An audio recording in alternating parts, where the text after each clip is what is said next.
wonderful world of Disney.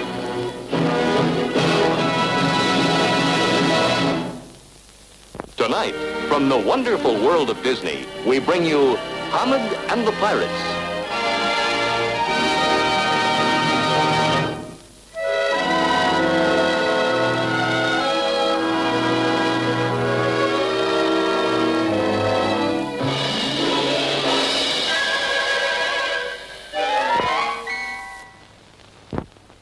If we could turn time backward in its flight and blow away the sands that have covered up the ancient remnants of our past, we would find no Rome at all.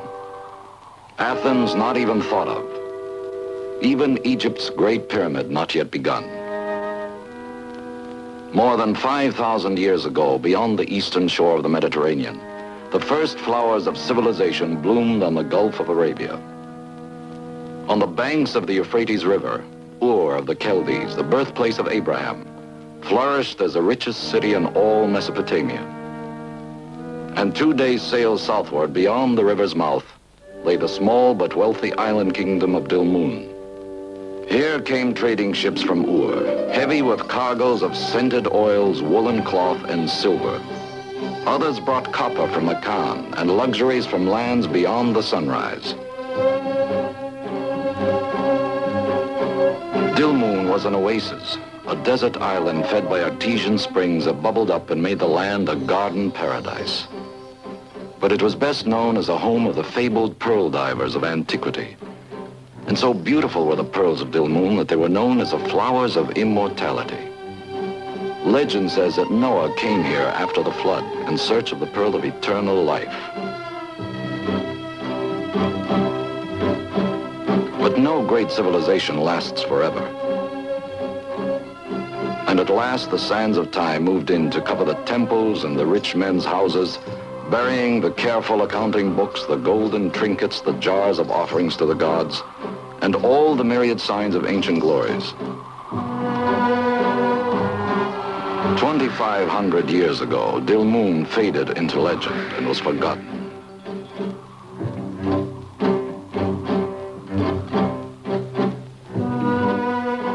The centuries passed, until finally, with the coming of the Muslims, the little island re-entered the stream of history. But its age of greatness had been long forgotten. It even had a new name, Bahrain. And now its only fame was as a land of 100,000 tombs. Only now, more than 50 centuries after its beginnings, the probings of modern archaeology are beginning to piece together the story of Bahrain's past. Dilmun of the myths and fables becomes more real with each discovery. And the lectures in the new museum in the capital city of Manama draw fascinated listeners. It seems each new excavation pushes back the dawn of recorded time.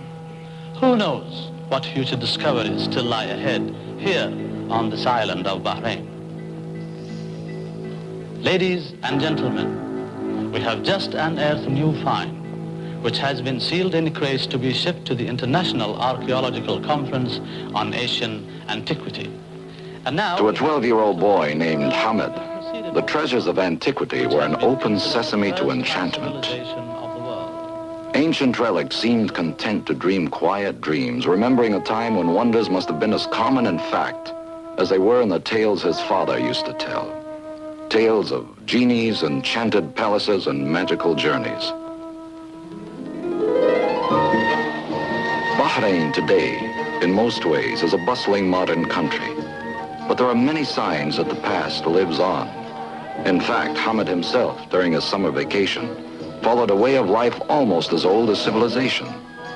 He worked as all-round helper aboard a pearling dhow. And later today, he'd be embarking upon what Bahrainis call El Ghaus al-Kabir, the big dive, or main pearling season. For some time now, Hamad had lived with his great-uncle, Ibrahim. Ibrahim was a master shipbuilder, supervising workmen who were skilled in ancient craftsmanship. Cutting teakwood ribs and planks by hand, they built the rugged little vessels known as dhows, which for centuries had plied the monsoon winds from Arabia to India and Zanzibar.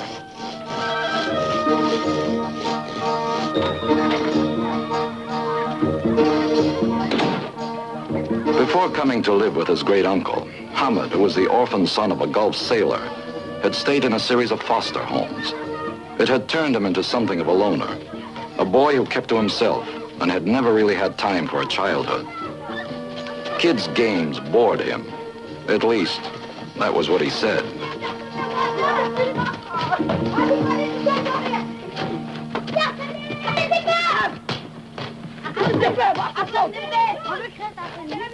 Once or twice, a neighbor girl named Noura had tried to break through Hamad's reserve, but without much success.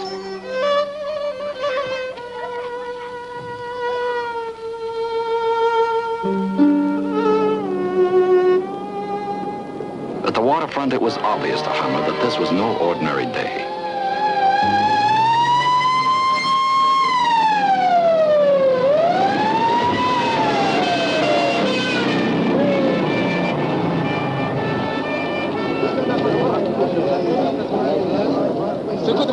Policemen were everywhere, and they seemed to be searching every ship in the harbor. Whatever they were after, it must be pretty important. Well, the best way to find out about anything that was going on in Manama was to ask Ibrahim's old friend, Juma. Juma! A happy-go-lucky jack of all trades, Juma would be Hamad's boss and teacher on the pearling dhow. What's happening here? I don't know. Let's find out. Namshi. What was going on was a search for 4 stolen crates of relics recently dug up by archaeologists excavating at Barbar, a few miles west. Part of the same shipment of relics Hamad had heard about earlier in the museum. Significance, priceless. It must be found. A missing treasure. Gold, perhaps.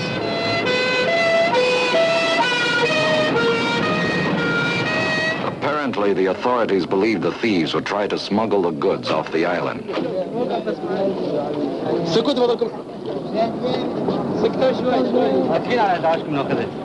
they reached the Ghazala, the pearling dhow they would be taking, the police had just finished searching it. Ibrahim was waiting to see them off. Hello, Ibrahim. Hello, Juma. How are you? Oh, tamam, alhamdulillah. I will take good care of the boy. Don't worry. Hamad, this is for you. Ibrahim's gift was a heavy-bladed pearl diver's knife, an acknowledgement that Hamad would soon be doing a man's work. Shukran, ya ammi. Salam. Allah yasallamak, my son. But the goodbyes had to be brief. The Ghazala was ready to cast off.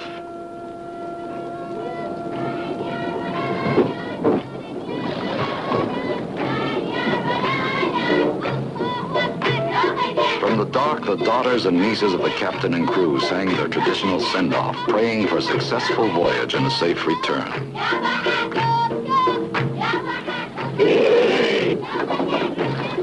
Come Allah. Come on,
The city, the harbor of Manama, was a busy mixture of the new and the old. From dhows like Sinbad must have sailed to modern jetliners.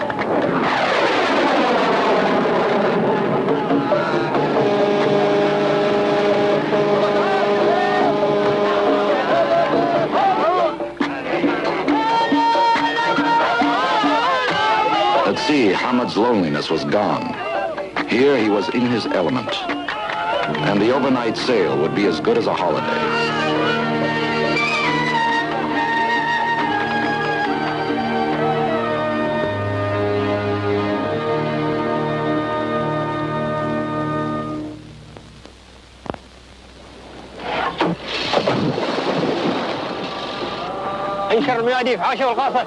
Once they were anchored over the oyster beds, the vacation was over.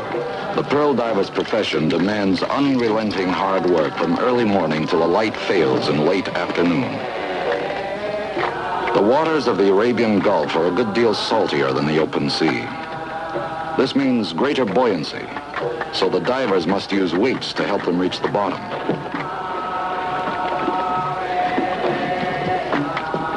Time-honored techniques used to build the pearling dhows are almost modern compared to those used by the divers.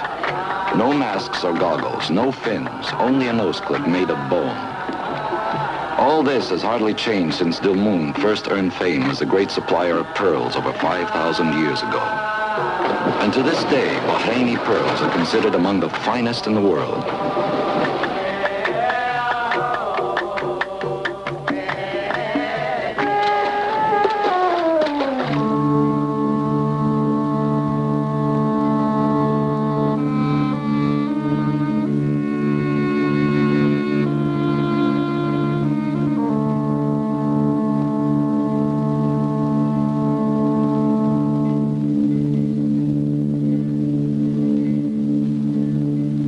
Diver was half of a two-man team. On deck, his partner waited for the signal to haul him back to the surface as quickly as possible.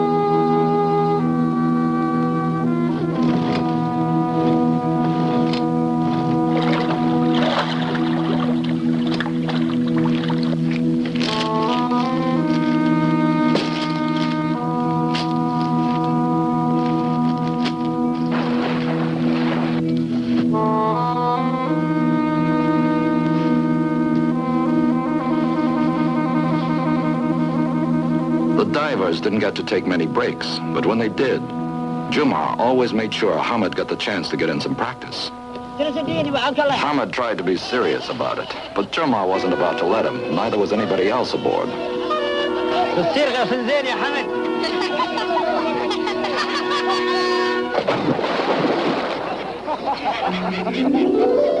Most of the divers could stay underwater a good 2 minutes. But by the time Hamad reached the bottom, he was just about ready to start back again.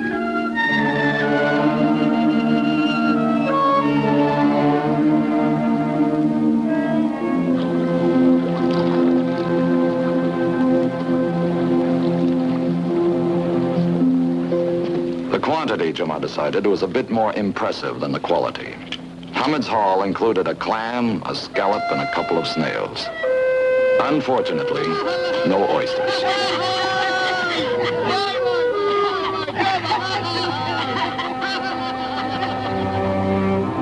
Meanwhile, there was plenty of light left and still a lot of work to do.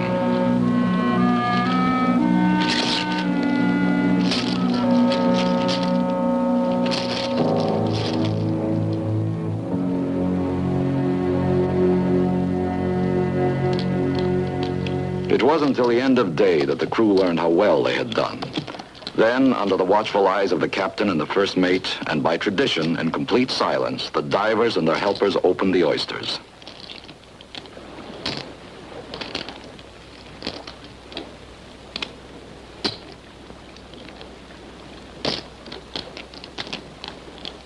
The old hands, of course, had found many pearls in their day, but to Hamad, it was still a new and exciting experience.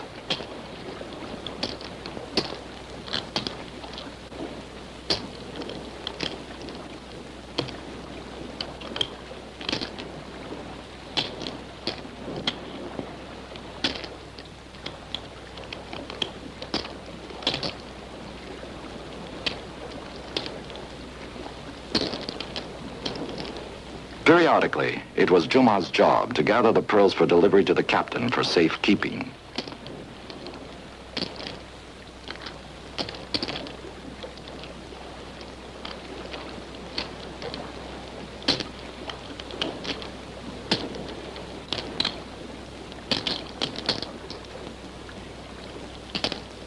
It looked like the start of a good trip. At the end of the voyage, the proceeds would be divided up according to previous arrangements. Part for the captain and part for the diving teams, who would all share equally.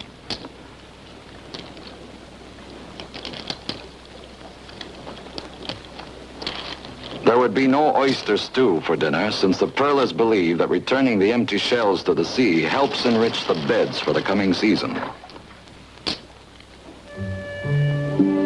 With one oyster bed depleted, they set sail for another. And so it went through all the sunlit hours of 5 summer days.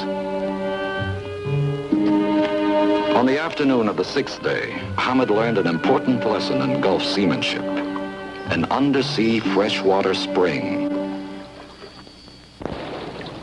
The name Bahrain means 2 seas, perhaps because of the reservoir of fresh water which exists beneath this portion of the Gulf, and here and there bubbles up through the sea bottom. Now Hamad would learn how to fill a water skin right down at the mouth of the spring before the fresh water could mix with the salty.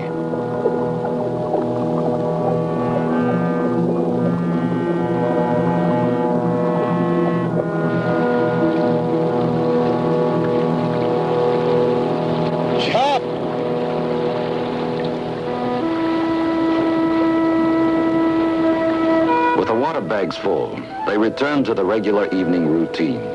While the enticing smell of dinner cooking wafted from the galley, Hamad set about making coffee, just one of a long list of his small duties as all-round helper.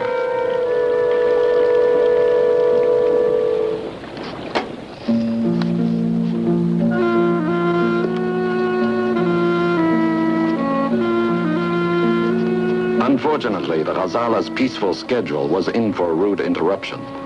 They were about to be hit by a shamal, a sudden violent windstorm from the north common to this area.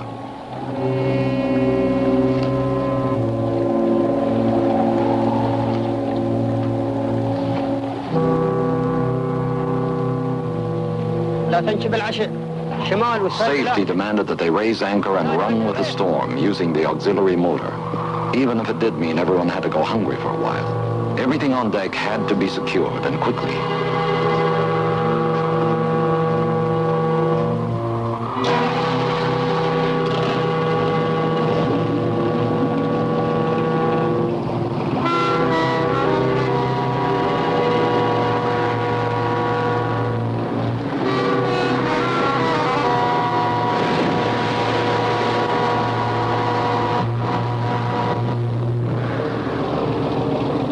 Only now, with the storm almost upon them, did Hamad remember he had flag duty. He would have to take it down before it could be ripped to shreds by the wind.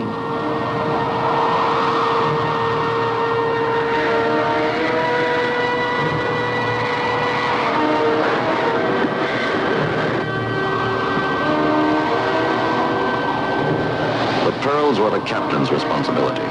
They'd be safest if he carried them.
Sunrise found Hamad exhausted but alive. He had no idea where he was. Land might lie just beyond the horizon, but which way?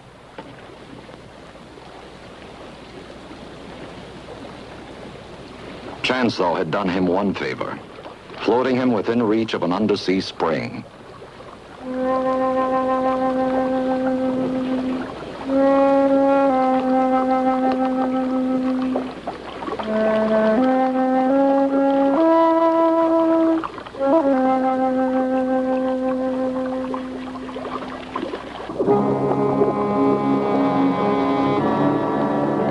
But the water was too deep. Without a weight to carry him to the bottom, there was no way Hamad could ever reach the fresh water.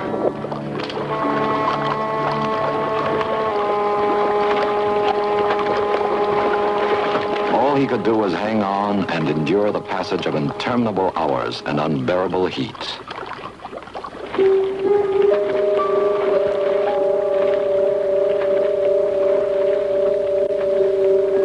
يومن ولد ضايع في البحر، شيلوه لفوق السطح.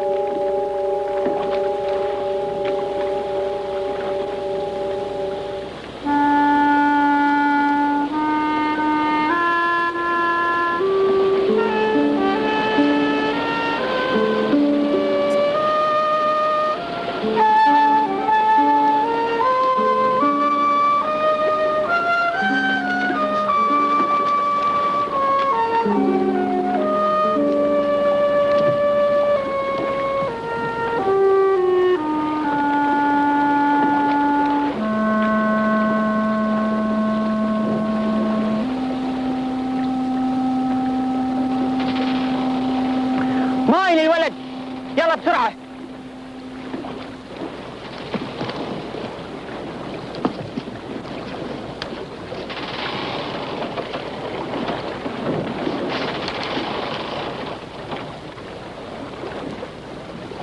دامن ترس بالإشراع، سد البوم ينوب 135 سهيل.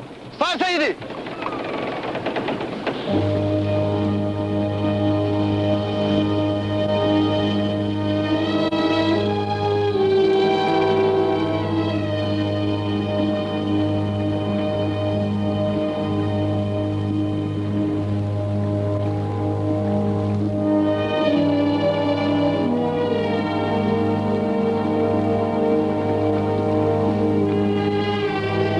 يا مبارك خذ الولد إلى تحت. يلا يا رجال ارجعوا إلى أعمالكم.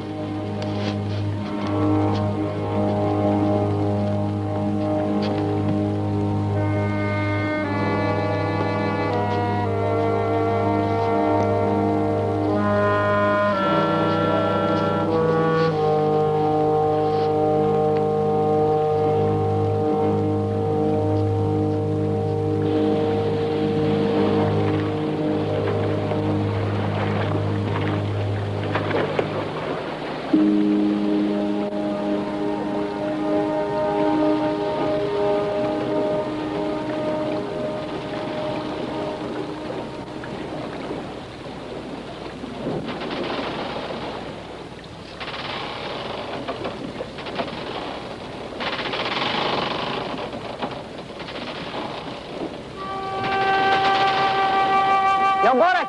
نعم سيدي.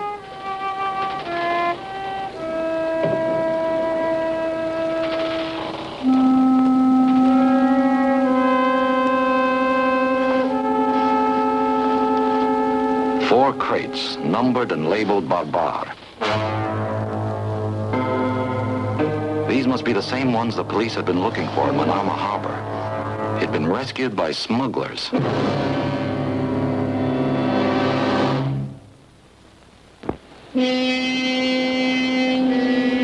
يا رجال نحن مقطوعين. قارب سريع قادم من جهة الشمال. On deck, the captain had spotted something in the distance.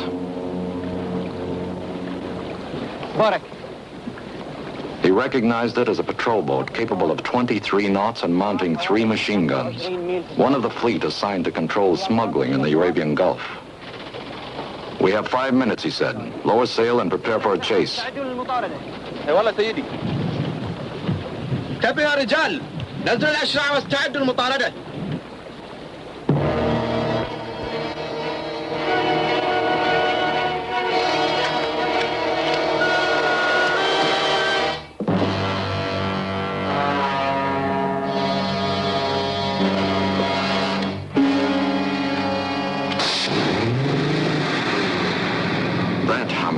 once was no standard auxiliary.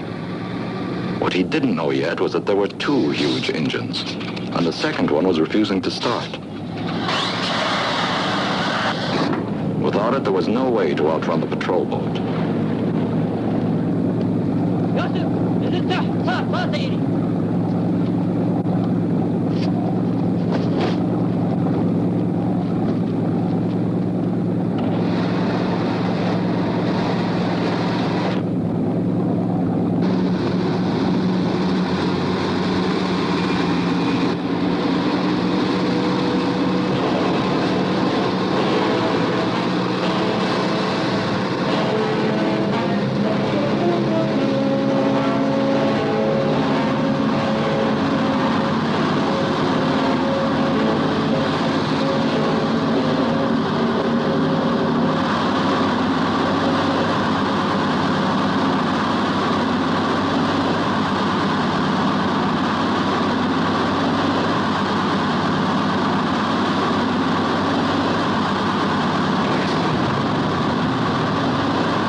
Once they were out of danger, the big engines were shut down and the dhow resumed its pose of innocence.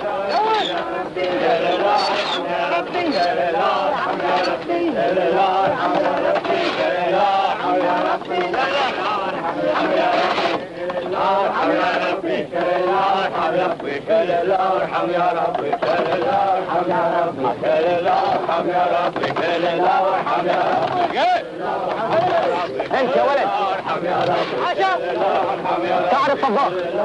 نعم سيدي.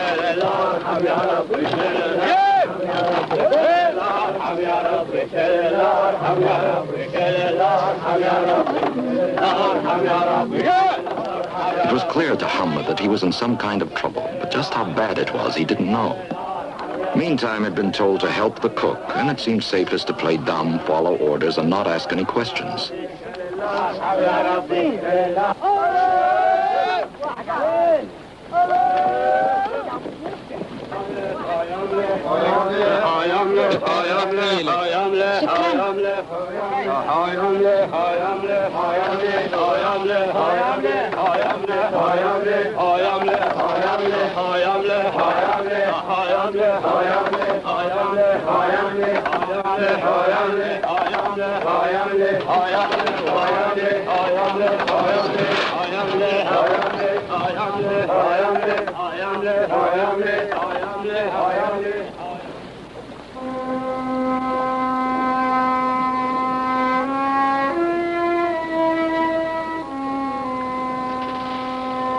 That evening, Hamad was invited to dine with the captain and crew.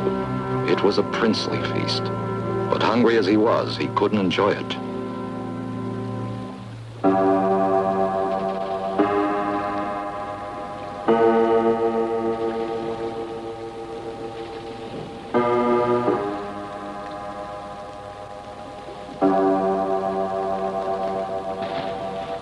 Ya walad, where do you come from?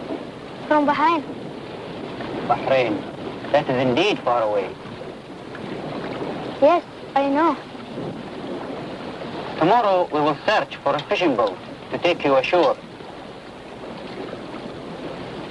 Then you can go home. Thank you. Well, perhaps, Hamad thought.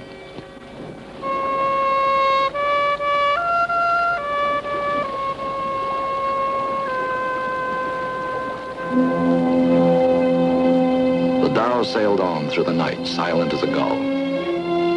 Hamad was determined to stay awake, so he wouldn't miss any chance for a getaway.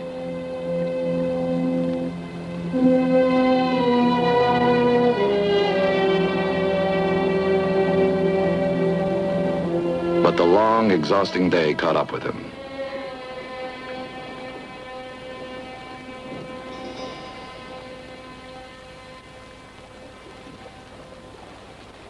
He awoke with a start in early dawn light.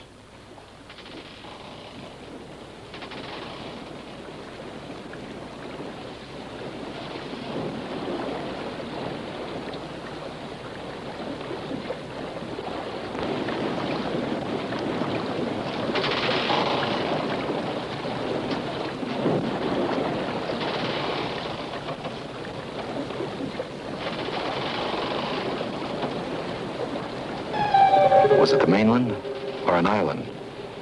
Whichever, it would have to do.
Hamad had escaped the big dhow, but was he any better off?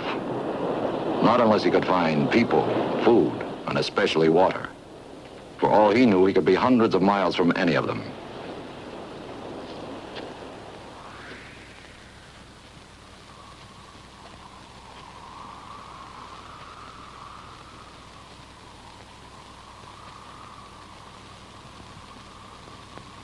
Hamad's first reaction was to think he was seeing a mirage, but those walls were solid. There'd be people there and help, and maybe even a way home.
أهلا وسهلا. وين يا ولد؟ جيت من البحرين وبعد في البحر. Hamad could hardly believe his ears. حياك. تفضل. The last thing he had expected was to be received as an honored guest. هذه الجزيرة يا ولدي كانت مصيف حق شيخ عظيم. شكرا يا سيدي. His host soon satisfied Hamad's curiosity about the palace. It was indeed on an island, he said. It had been the summer residence of a great sheikh, and these decorated walls and painted ceilings had echoed to the sound of many voices and seen many great happenings unfold. But the sheikh had died here in the palace. By ancient custom, his family had moved away, to leave the palace vacant until the time his heirs decided it would be proper to return, which could be many generations. He, the old man, had been left as caretaker to provide for the animals and maintain this reception room in case a passing traveler should happen by. Luckily for Hamad, supplies were shipped in once a week. The supply boat would give him a ride to the city of Dubai on the mainland, from where he should have no trouble finding his way home. And so, next morning, they set out for the shore with a donkey train consisting of 8 veterans and an apprentice.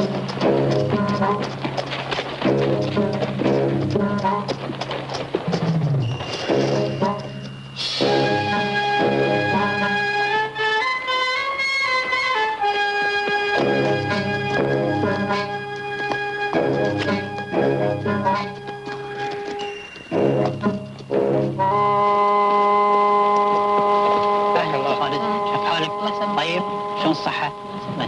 أهلا وسهلا شاف حالك طيب. The supplies were quickly loaded onto the pack donkeys, though the littlest one hadn't yet learned he was supposed to carry now and eat later.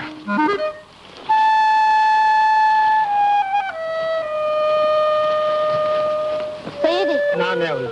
شكرا جزيلا. لا شكر على واجب. ثم الله. حياك الله يا مال كريم.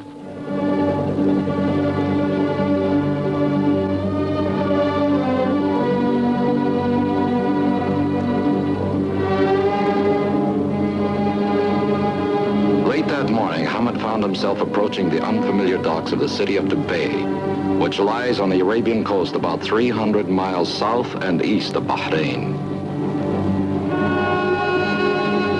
The skipper had told Hamad how to find the shop of a Bahraini pearl merchant named Abdul Latif, who might be able to help him find his way home.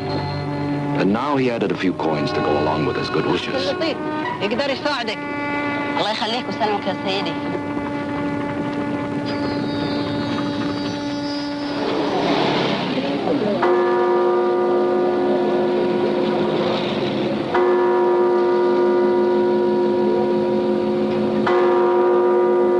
It was midday, and from minarets all over the city, the mueddins called the faithful to the noon prayer.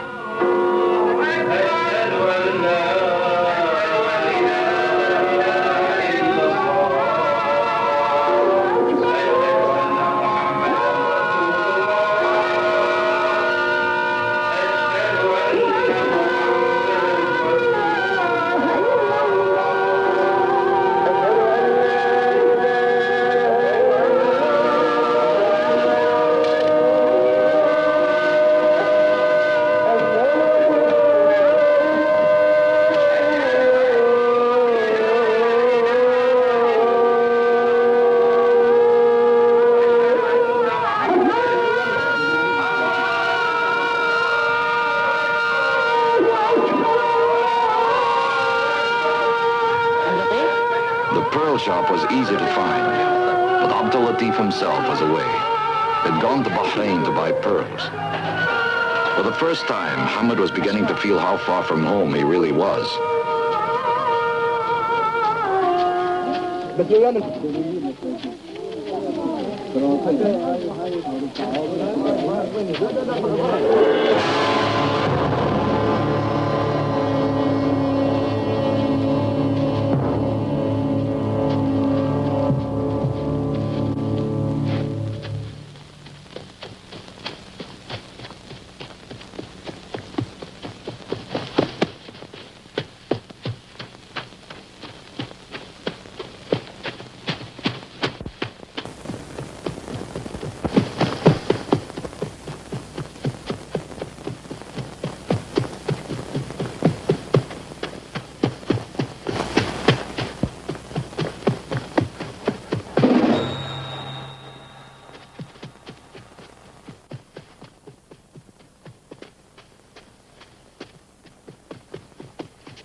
أشهد أن لا إله إلا الله وأشهد أن محمدا رسول الله. حي على الصلاة حي على الفلاح قد قامت الصلاة قد قامت الصلاة. الله أكبر الله أكبر لا إله إلا الله.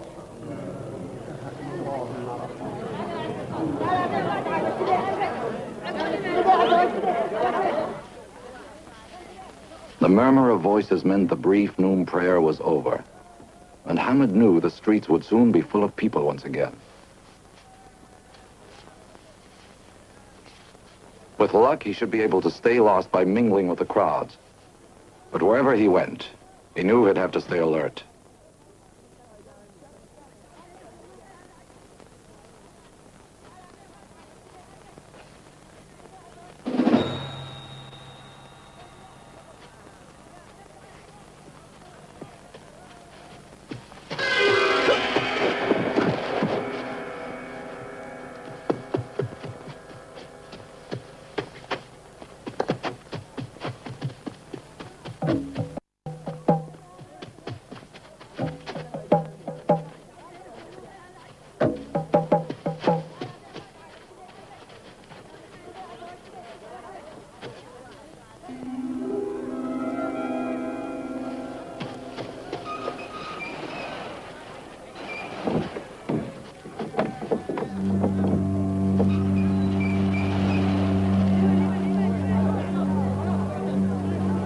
At the edge of the city lay a bustling square where town and desert met, where nomadic Bedou tribesmen came to buy supplies and sell their livestock.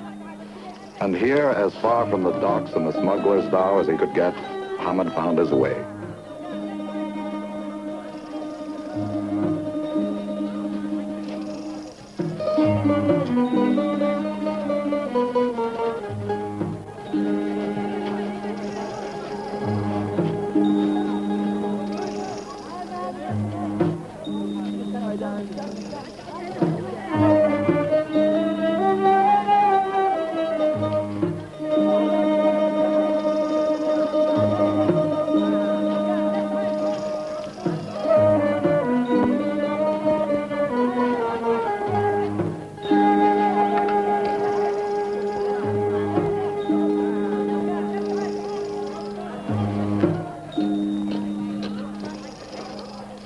To a sea Arab like Hamad, the Bedou were figures out of legend, and they seemed to charge the air with a sense of wild and empty spaces. Obviously, the little caravan was preparing to leave. Out of curiosity, Hamad asked who they were and where they might be going. They were men of a Gahtan tribe, he was told, and they were heading for Rabiha, a small coastal town just a few miles from Bahrain. That was all Hamad needed to hear. عجلوا متأخرين جدا لازم نمشي بأسرع وقت ممكن بإذن الله.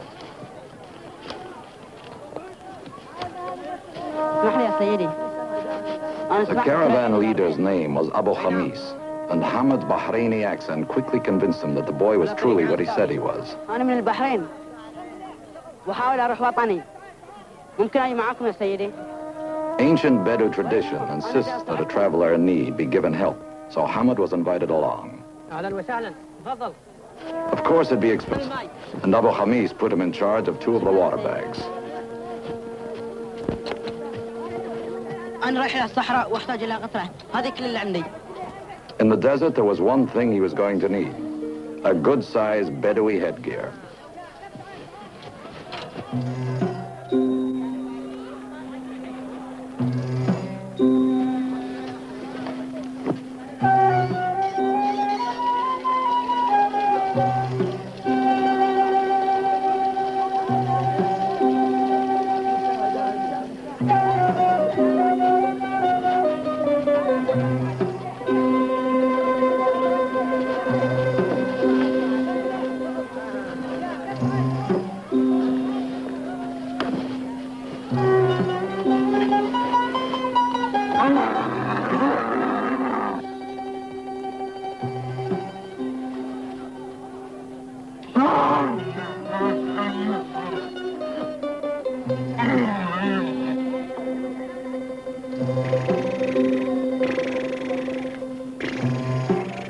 يلا امشوا.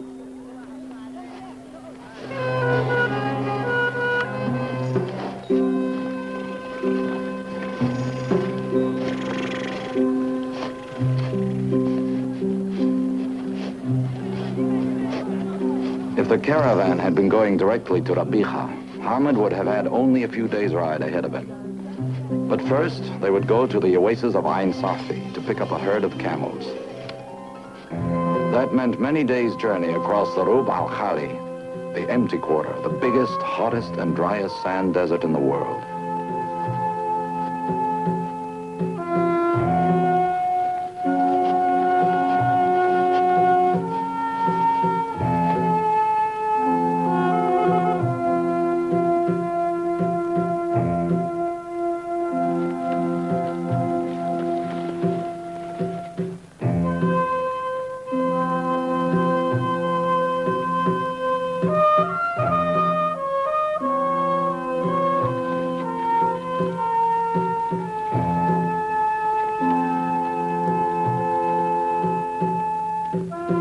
At camp each night, Hamad did his best to make himself useful, tending the fire and helping to make the coffee.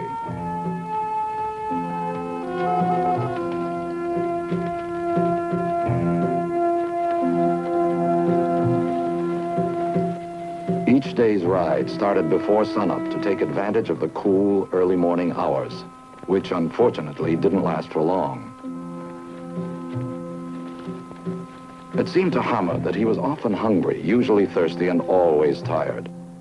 But if his companions had learned to endure these hardships, well then, he would too.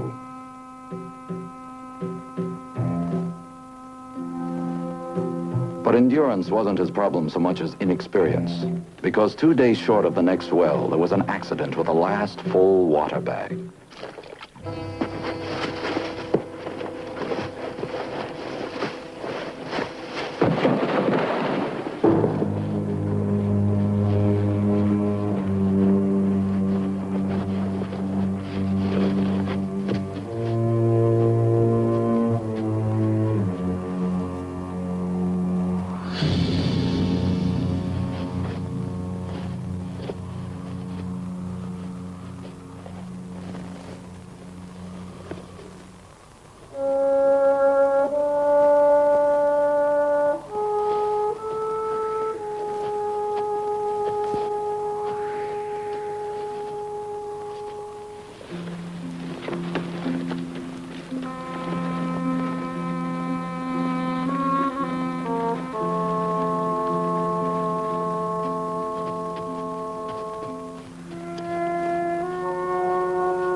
The nearest water was now at Ain Safi, the oasis they were heading for, still 2 more days' ride away.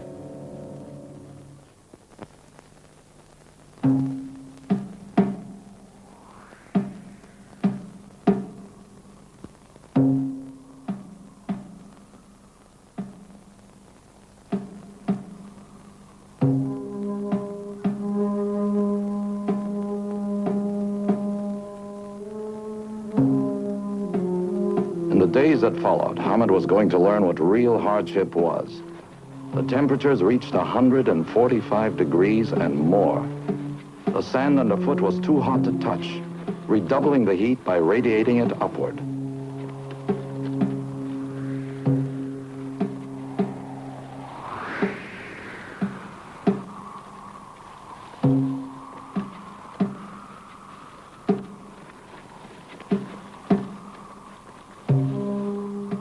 Parching winds blew sands off the dunes and made it difficult just to breathe. Every mile was so much like every other that to Hamad they seemed to be covering the same piece of ground over and over again. There was no relief from the thirst, and the frustration of lakes that were only mirages.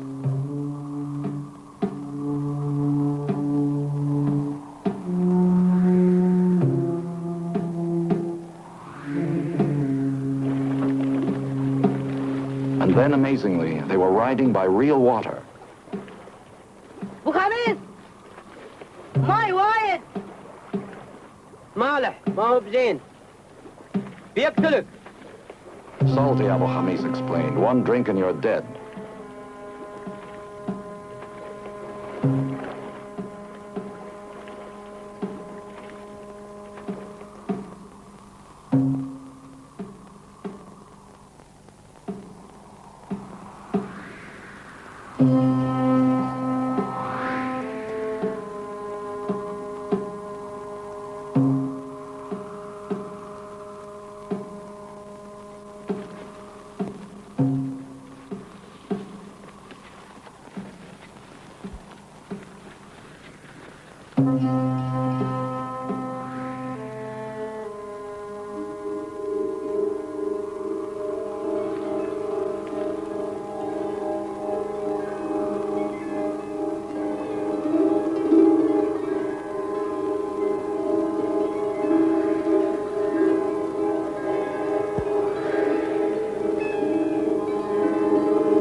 الحمد لله عين صافي.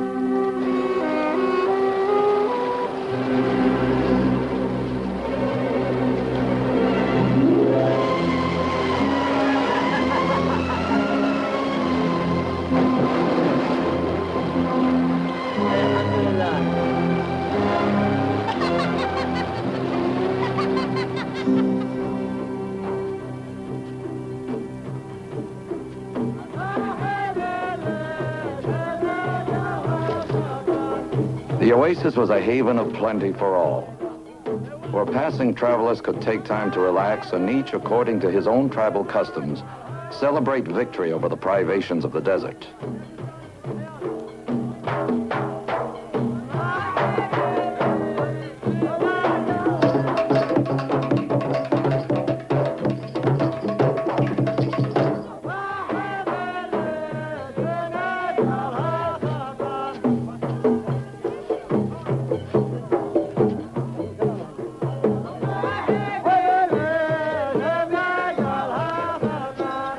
Nearby, a suluki, the aristocratic hunting dog of Arabia, was tethered by the tent of someone Hamad guessed must be a rich and powerful sheikh. The rhythm of the coffee grinder's mortar and pestle was an open invitation to enjoy his hospitality.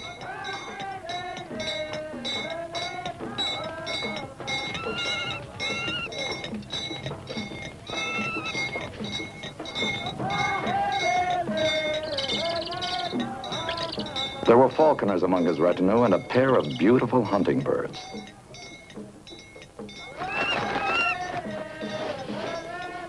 ممكن أشوف القناة؟ Hamad was welcome, the falconer said, to watch him work his bird.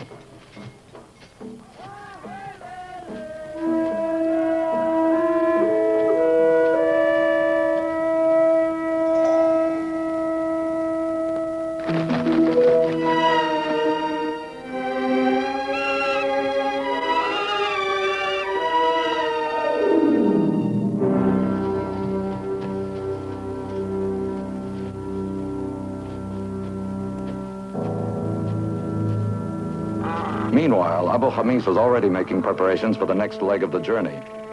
His purpose in coming here had been to pick up a herd of camels. He would be taking them to Rabiha for sale as transport animals. But first he had to be sure they were capable of making the journey.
These were some of Abu Khamis's fellow tribesmen. Their leader was an old friend, happy to pass the time trading a few dozen of the traditional Bedou ways of saying hello, how are you? عليكم السلام. حيا الله الريال. كيف حالك؟ والسلامة. شلون الجماعة؟ حياكم الله في عين صافي. الله يسلم. محلكم. طول عمرك. أوليكم على تاليك. كيف الصحة؟ يا مرحبا. حيا الله الريال. مساكم طيبين. والربع كلهم. شلونكم؟ هاي الساعة البركة كلنا بخير ما نسلم عليكم. كيف الحال؟ الله يسلمك. يا طول عمرك. يا مرحبا. حيا الله الريال. كيف الصحة؟ وين الربع عنك؟ والله طيبين طال عمرك. نبي تنادونهم. والله حاضرين. حاضرين على الشارع. ترى على ما قال على ضيافتنا انتم كلكم. Next morning, Abu Khamis and his men, with Hamad and the camel herd, were on their way toward the coast. Traveling would be easier now. because the sands of the empty quarter were behind them. But even dune country wouldn't be a problem much longer. Cars and trucks are doing more and more of the camel's work. And when the camel is no longer in demand, the Bedou's livelihood will be gone. And with it, his whole way of life and its age-old traditions of courage and unquestioning hospitality.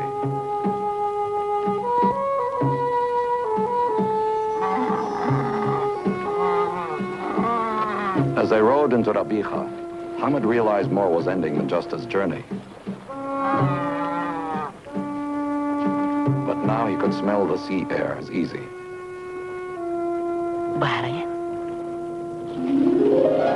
Within a few hours, he was entering Manama Harbor. He was almost home.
It wasn't quite the homecoming he had expected, but at least someone had recognized him, or thought she had.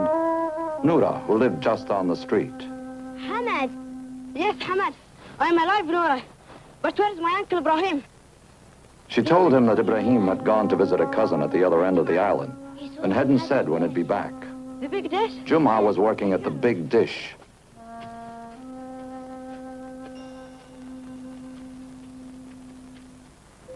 The big dish was a satellite communications and tracking station that had been built a few miles south of Manama. A regular city bus went right by the gate.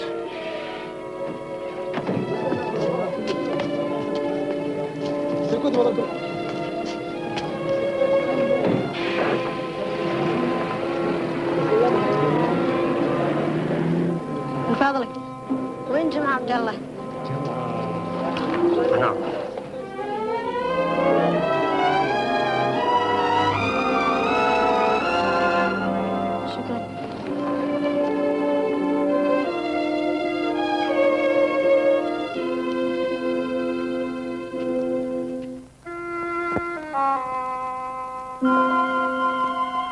جمعة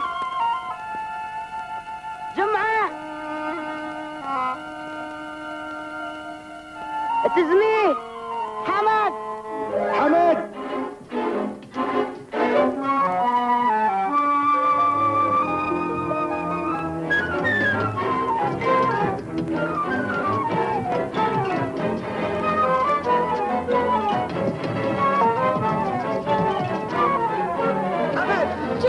You've come back, Hamad. You are here, Hamad. You are alive. What happened? Hamad. The big dough. See what they've gone. خلاص, Hamad. The 4 boxes. You're home, Hamad. الحمد لله على السلامة. يلا. Juma managed to get the rest of the day off, and they headed back toward Manama with Hamad talking all the way.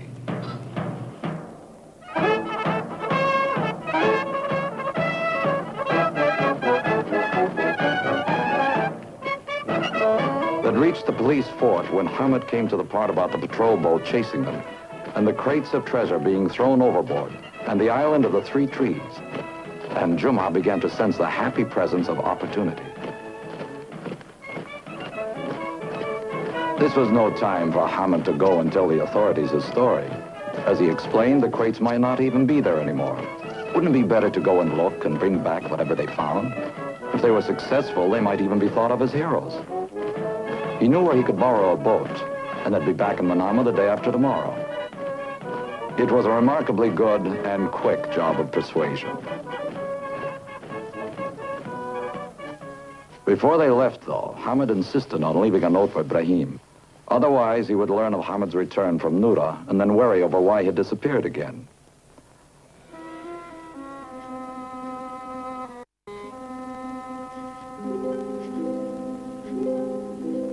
The note explained where he was going and assured Ibrahim that he'd be back the day after tomorrow and that there was nothing to worry about.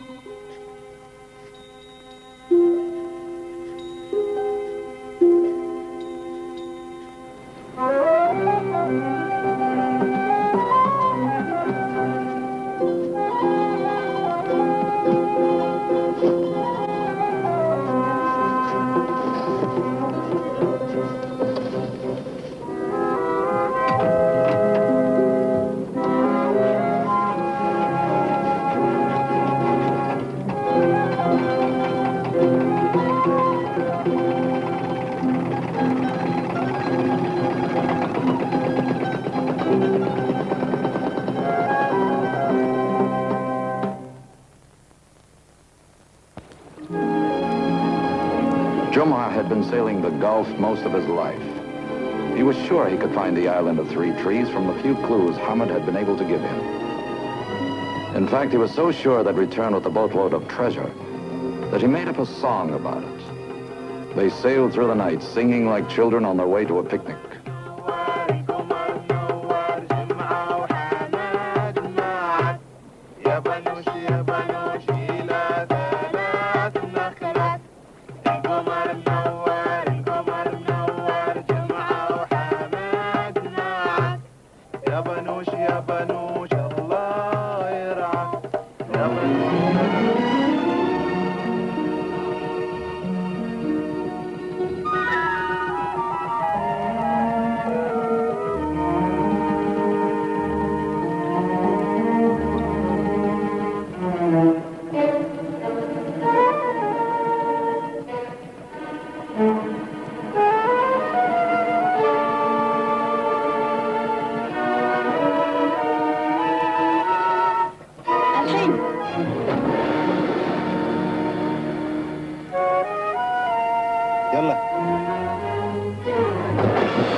A clay tablet inscribed in some unknown language. Round ceramic seals with strange writings.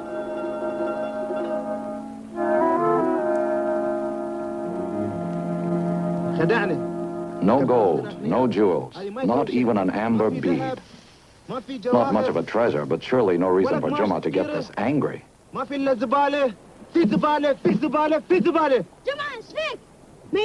Then Hamad realized that his old friend must have been hoping to make a little profit on the side. But Jumah couldn't ignore the humor of the situation for long. We'll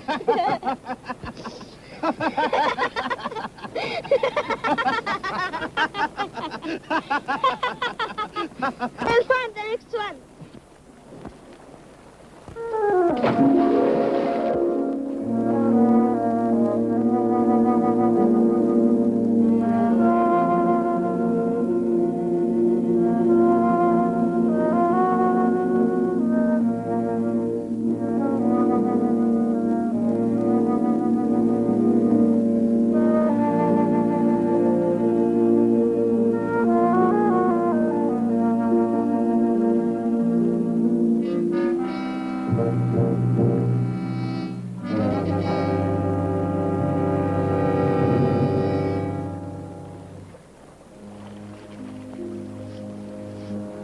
I found another one over there.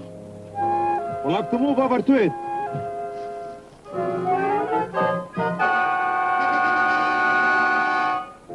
Get rid of the box! Get Get rid of the box!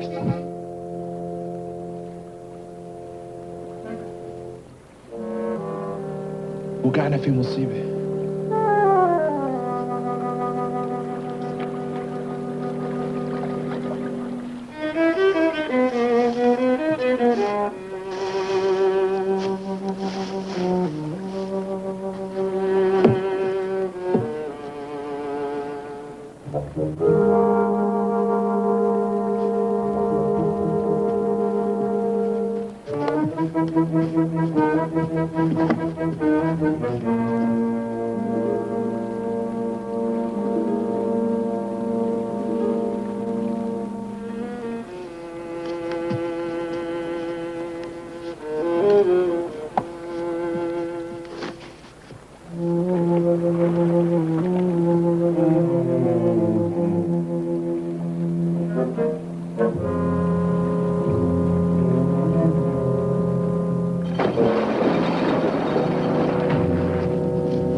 Fisherman, where did you get that box? I found it under the sea. Belongs to us, and we will take it. But Captain, it's full of junk.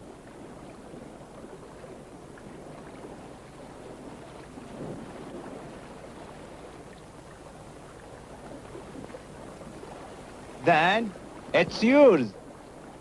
يلا يا رجال ارفعوا الصندوق الى فوق البوب.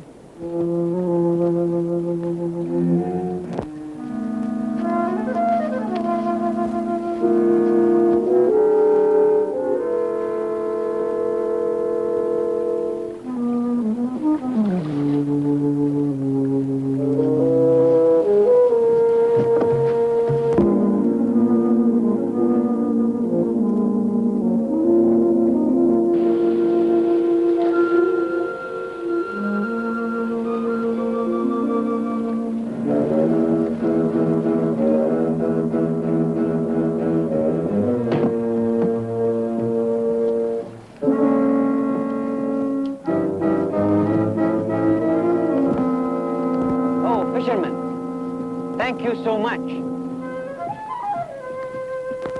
Now, go. We have work to do.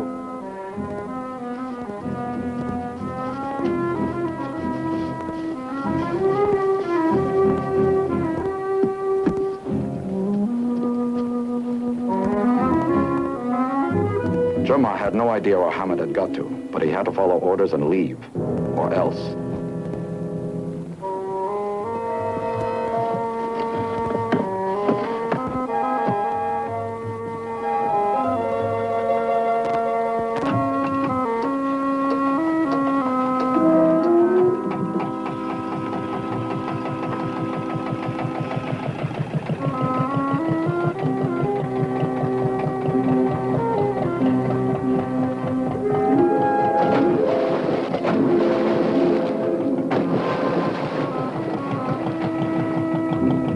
Jumma finally did see where Hamad had gone. It was impossible to do anything about it.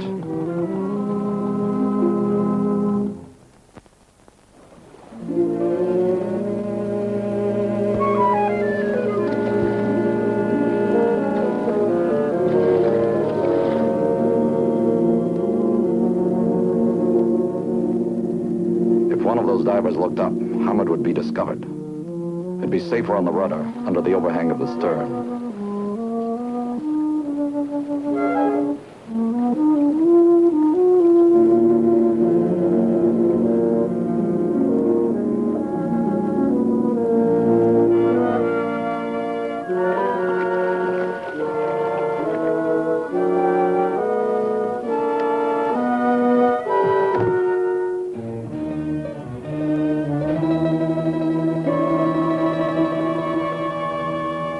سيدي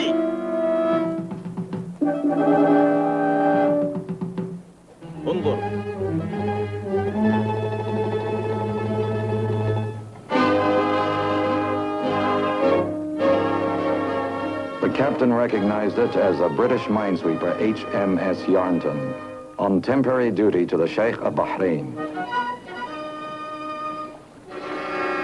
ارفع الصناديق اللي فوق بسرعة وشيل البوارة حالا.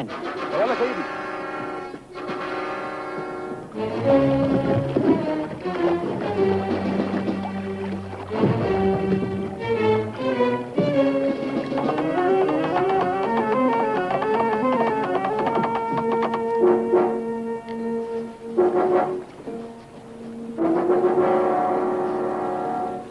Aboard the Yarnton were Bahraini police who had been alerted by Brahim as soon as it read Hamad's letter. A big dhow and an island with 3 trees.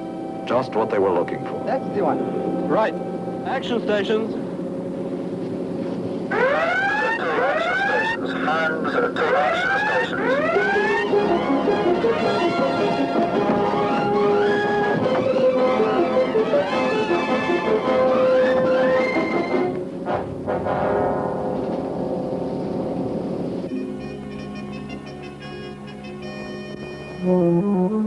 By now, Hamad had seen how he might slow down the smuggler's escape. He would cut all but a few strands of the steering rope that controlled the rudder.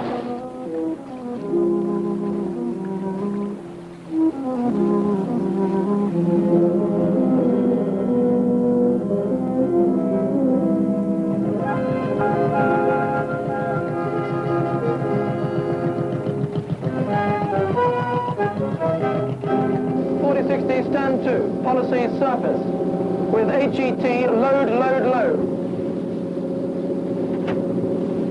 Stood to, surface, starboard, bearing green 15.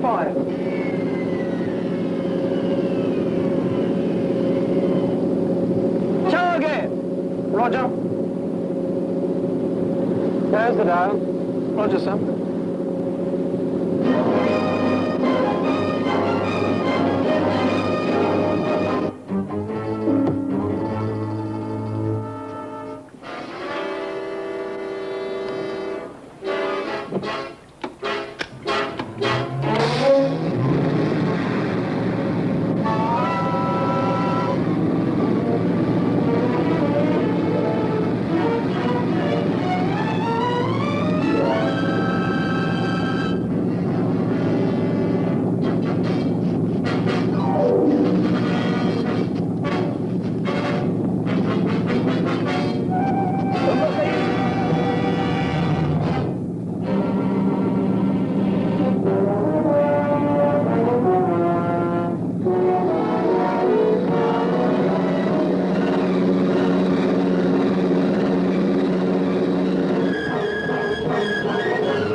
Firing.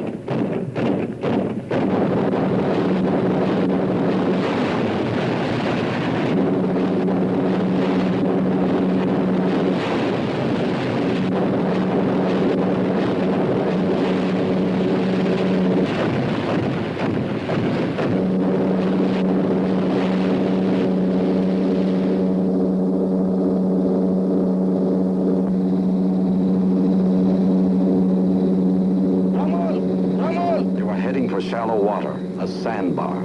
It was possible to steer with the throttles, but not well enough.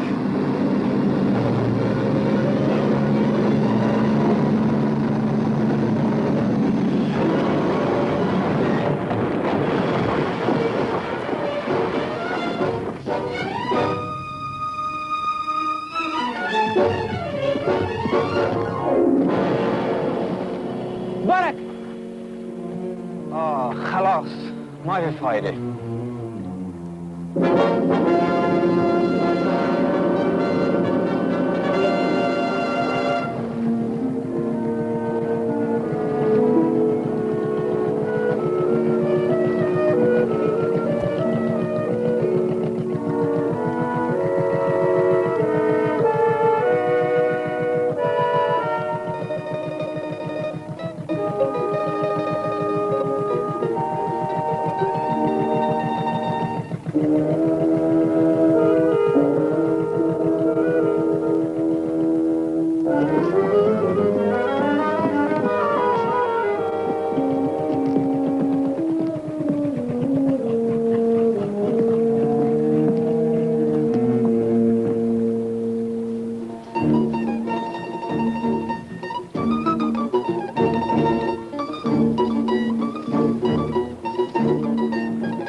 turned out to be part of a gang that had been active in the Gulf for some time.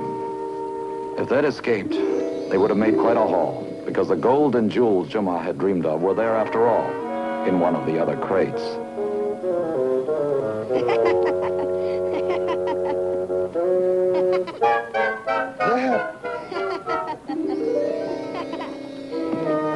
تفضلوا.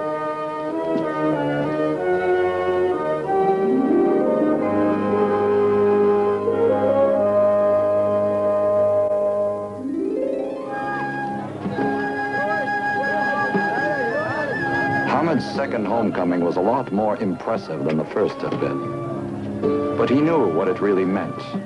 The adventurer had returned to become the orphan boy once more. But for today, he was a celebrity. And that meant that the neighborhood youngsters were eager to hear his own first-hand account of all that had happened from the moment the storm had hit the Pearling Down. كبير وارتفع النظرية. نظرت لأسفل طلعت السكين وخاف But وشاف. even the most fascinating true tale of adventure is only history. And there was lots of daylight left, and somehow one thing just blended into the next. And that was what made Hamad's homecoming complete. That was his real reward, the treasure found after many dangers. He had already done a pretty good job proving himself as a man.